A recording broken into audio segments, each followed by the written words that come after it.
दोस्तों नमस्कार, मैं दीपक गौतम एक बार फिर से हाज़िर हूँ आप सभी के सामने। आज का टॉपिक है भुवनेश्वरी देवी। माँ भुवनेश्वरी 10 महाविद्याओं में से 5वीं महाविद्या हैं। ठीक है, हालांकि मैं महाविद्याओं पर वीडियो नहीं बनाने वाला था, लेकिन मेरा कोई पैटर्न नहीं है वीडियो बनाने का। क्योंकि इसलिए नहीं है क्योंकि बस जो जैसा अपना मनसा ज़ाहिर करता है कि इस विषय में बताइए, तो मैं उसी विषय में बताने लग जाता हूँ। क्योंकि मुझे एक व्यक्ति कमेंट के माध्यम से भी और व्हाट्सएप के माध्यम से भी मुझसे बार बार डेस्टिनी मैनिपुलेशन को लेकर बात करते रहते हैं कि उनकी डेस्टिनी में बहुत ज़्यादा समस्या चल रही है। उनके भाग्य में, मतलब कि उनके पास धन नहीं है, उनके पास रिलेशन नहीं, रिश्ते नहीं हैं, या फिर सारी चीज़ें अस्त व्यस्त हैं। तो वो कहीं ना कहीं वो समझ रहे हैं कि डेस्टिनी मैनिपुलेशन मैं सीख लूँगा तो मेरा भाग्य मैनिपुलेट हो जाएगा। तो देखिए, डेस्टिनी मैनिपुलेशन मैजिक, अब ये तो मुझे नहीं पता कि ये होता क्या है, या फिर विशेष तौर पर मैंने कभी सीखा नहीं है कि कोई एक मैजिक भी ऐसा होता है जो डेस्टिनी को मैनिपुलेट करता है। क्योंकि असल में मैं समझता हूँ कि ऐसा नहीं है। क्योंकि डेस्टिनी मैनिपुलेशन मैं समझता हूँ कि किसी भी देवता के माध्यम से हो सकती है। अब आप ये देखिए कि आप अपनी डेस्टिनी में किस चीज़ को मैनिपुलेट करना चाहते हो। देखिए, मैं इसको उदाहरण के तौर पर आपको समझाता हूँ। मान लीजिए कि आपके जीवन में, आपके एक जीवन में या फिर आपके भाग्य में अगर आपको कहीं से पता चलता है तो ये धन की कमी है, कि आप आजीवन या फिर एक निर्धारित समय तक आप धन से वंचित रहोगे, या बहुत ज़्यादा स्ट्रगल करने के बाद आप तो वक्त का खाना जुटा पाओगे।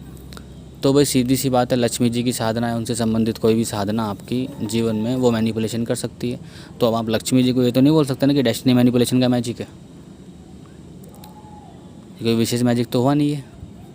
अब मान लीजिए कि आपके भाग्य में और कोई चीज़ नहीं है, मान लो प्रेम नहीं है, मान लीजिए कुछ और चीज़ नहीं है, तो सबके अपने अपने देवता हैं। मान लीजिए आपके जीवन में, आपके भाग्य में ऐसी बहुत सारी चीज़ें जो नहीं होती हैं, तो कहीं ना कहीं वो हर चीज़ किसी न किसी देवता के माध्यम से ठीक की जा सकती है, उनके मंत्रों के माध्यम से, उनके अनुष्ठान के माध्यम से। तो मुझे यही जानना है ना कि डेस्टिनी मैनिपुलेशन कोई अलग से मैजिक नहीं होता है। डेस्टिनी मैनिपुलेशन का मतलब है कि आप अपने भाग्य में जो चीज़ नहीं है, या फिर जिसका अभाव आप अभी इस वक्त यानी कि वर्तमान में अगर फील कर पा रहे हो, तो उसकी पूर्ति के लिए आप जो मंत्र पढ़ते हो वही डेस्टिनी मैनिपुलेशन है। अब चूँकि इसको इंग्लिश एक शब्द दे दिया गया है कि डेस्टिनी मैनिपुलेशन, तो इसका मतलब ये नहीं कि इसके लिए मतलब इंग्लिश देवताओं को लाना पड़ेगा, या फिर मतलब इसके लिए कोई डिमोनोलॉजी सीखनी पड़ेगी, कोई अलग ही मैजिक होता है कि मतलब यहाँ एक मैजिक स्पेल किया और यहाँ पर लिखा कि फ़लानी आयु में मेरे साथ ये होगा, इस आयु में मेरे साथ ये होगा, इस आयु में मेरे साथ ये होगा। ऐसा थोड़ी होता है, इस तरह नहीं होता है। इस तरह का मैनिपुलेशन कोई हवा में नहीं कर पाता है, बड़े से बड़ा नहीं कर पाता है। ठीक है, भाग्य का और हमारे कर्मों का हमारे जीवन में खेल है जिसको आप रोक नहीं सकते हो।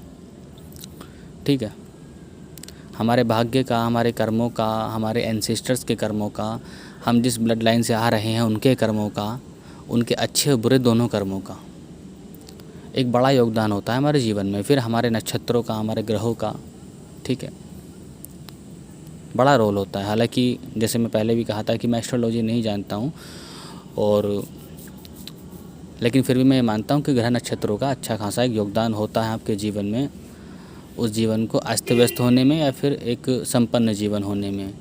ठीक है, देखिए, एस्ट्रोलॉजी कोई बहुत मुश्किल चीज़ नहीं थी, मैं खुद भी सीखना चाह रहा था, मैंने सोचा कि सीख लो। लेकिन एक चीज़ आकर के मुझे हमेशा परेशान करती है कि मैं जब भी एस्ट्रोलॉजर्स को देखता हूँ तो उनके अंदर एक ही समस्या है कि वो जो भी काम करेंगे, कुछ भी करेंगे, अपना सारा मतलब वो क्रियाकांड देख करके करते हैं, और कहीं ना कहीं उससे वो मोटिवेट और डिमोटिवेट दोनों होते रहते हैं।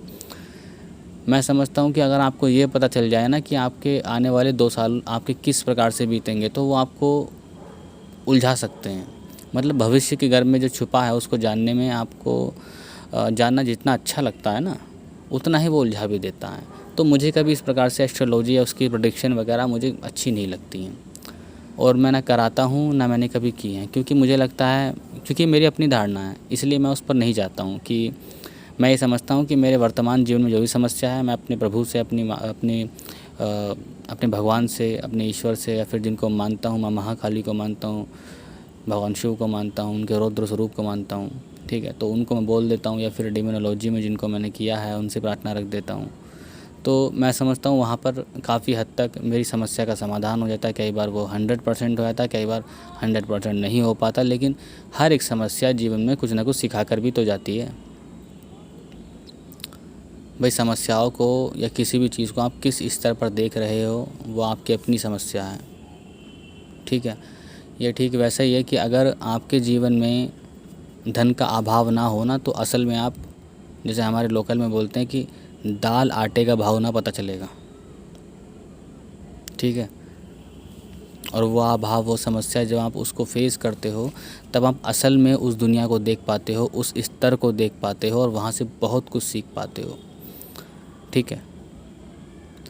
लेकिन चूँकि इंसान जो होते हैं उनके अंदर बहुत ज़्यादा, मतलब एक लंबे समय से एक बहुत ज़्यादा एक ऐसी धारणाएं जन्म लेती जा रही हैं, कि बस उसको ऐशो आराम चाहिए, उसको ऐशो आराम चाहिए, बस वो आराम करना चाहता है, वो बस सुख देखना चाहता है।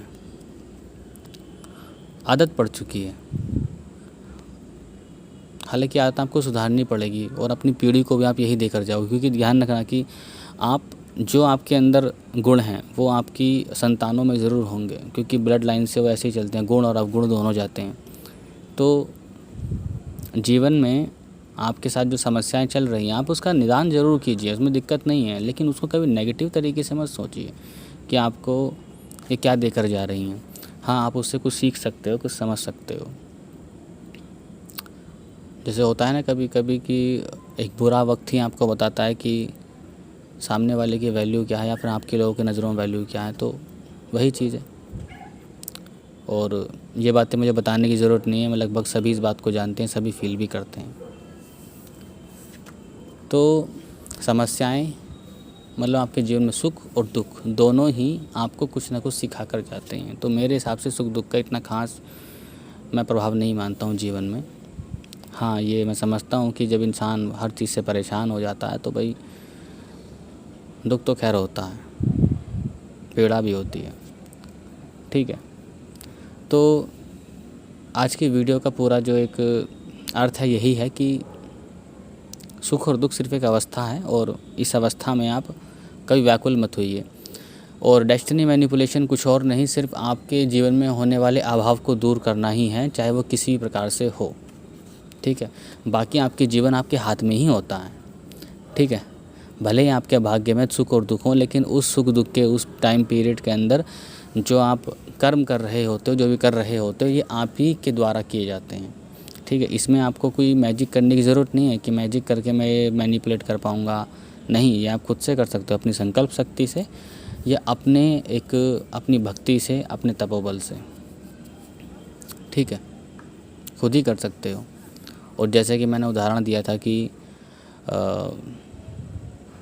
मान लीजिए आपके जीवन में जिस चीज़ का अभाव है, उस अभाव से संबंधित आप किसी भी प्रकार के देवी देवता को साध सकते हो, उनकी साधना कर सकते हो, उनका उच्चारण कर सकते हो पूरे भाव के साथ, तो आपको वो समस्या ख़त्म हो जाएगी और गारंटीड हो जाएगी, ठीक है। बाकी जो मैं आज भुवनेश्वरी जी का मंत्र देने जा रहा हूँ, इसमें समस्त प्रकार के ऐश्वर्य आपको मिल जाएंगे, या सभी को मिल जाते हैं, ठीक है। भाग्य आपके जीवन में ज़रूर आपके आड़े आएगा, लेकिन अगर आपका तप, आपका जप और आपका नियम अच्छा रहा तो आप हर एक चीज़ से निकल जाएंगे, ठीक है। तो मंत्र है ओम ह्रीम नमः, ओम ह्रीम नमः, ठीक है।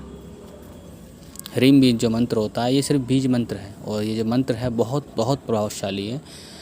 ये मंत्र भुवनेश्वरी जी का मंत्र है, जो आपको समस्त प्रकार के ऐश्वर्य प्रदान कर सकती हैं, हर प्रकार के, ठीक है। बाकी ये आप पर निर्भर करता है कि आप इसे कितना जप कर, या कितने इनके माध्यम से तप करके कितना उनसे अर्जित कर सकते हो। देखिए, मंत्र एक ऐसी चीज़ है जिसने आप जितना जपोगे उतना ही आपको फल मिलेगा।